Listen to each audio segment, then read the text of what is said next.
2013 metai iš tikrųjų nebuvo nieko ypatingi Vilniaus miestui dėl vagysčių iš butų problematikos, kaip visada buvo pakilimų ir nuosmukių, ir tai buvo apie 1500 įvykių. Vilnius yra be abejo traukos centras ir ne tik tai tų žmonių, kurie nori kažką pasiekti, bet taip pat ir tų žmonių, kurie nori to pasinaudoti. Tai Vilniuje be abejo ta problematika visada yra aktualesnė, tų vagysčių yra daugiau ir tai yra natūralu.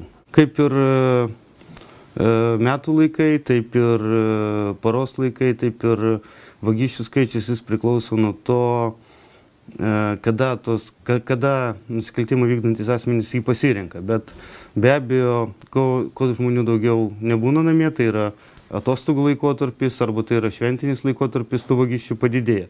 Tačiau šiais metais reikėtų pasakyti, kad būtent lapkričio mėnesį buvo sulaikytos kelios grupuotės ir visos šventės praėjo labai ramiai. Buvo labai mažai vagysčių, labai mažai registruota, kadangi buvo iš anksto tam ruoštasi, buvo atliktas milžiniškas darbas, trukęs, sakykime, ne vieną mėnesį ir buvo sulaikytos kelios grupuotės su įkalčiais. Tai buvo plačiai nušviesta, buvo parodytas ir vaizdo medžiagos, kaip sulaikoma ir be abejo tie daiktai, kurie buvo pagrobti. Tai šiais metais pavyko. Be abejo yra vėlgi skirtingos grupės, skirtingos amžiaus kategorijos. Kalbu šiuo metu apie tos žmonės, kurie vykdo nusikalstamas veikas, tie pradedantysis arba, sakykime, labiau įnikę į narkotikų vartojimą, į kitus žalingus įpročius, jie vagia viską. Jie gali pavogti kompiuterį, gali pavogti telefoną, jie gali pavogti, nežinau, patalinės komplektą. Čia priklauso. Tačiau tie, kurie stengiasi, kurie savo tą nusikalstamą veiką paverčia verslu, jie orientuojasi į papuošalus, aukso dirbinius ir be abejo grynuosius pinigus. Žinokit, 95% atvejų tai daroma spontaniškai. Tiesiog važinėja po sodus, iš savo asmeninės patirties žinau, kad stebintos asmenys, kurie vykdo nusikalstamą veiką, kartais pasimeti, kiek jie kartų pravažiuoja pro tą patį namą ir kada jau jie apsisprendžia būtent tą namą reiškia apvogti, nes renkasi pagal išorę. Kuo gražesnis namas, kuo gražiau sutvarkytas kiemas, to didesnė tikimybė, kad ten bus kas nors vertingo. Nes jeigu mano žmona turi gražų automobilį, tai tikėtina, kad mano žmona turi daug ir papuošalų. Tai jeigu pravažiavęs pastebi, kad yra neblogas automobilis stovi, tai užtenka to, kad pasirinkti. Be abejo, jeigu jūs jau tampat nusikaltimo objektu ir tikslas esat būtent jūs, tai jūs jau neapsisaugosit. Dažnas signalizacijos suveikimas visada yra pirmas signalas, nes taip dažniausiai yra tikrinama.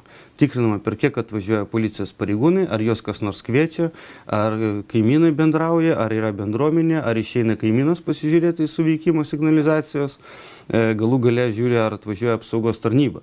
Taip pat tokiu būdu galim pažiūrėti, ar šuotas paloja ir čia yra pirmas toksai. Antras gali būti, jeigu jūs turite vartelius ir jie staiga sugedo, irgi labai įdomus klausimas, reikėtų pasižiūrėti, reikėtų tada jau ieškoti sąsajų.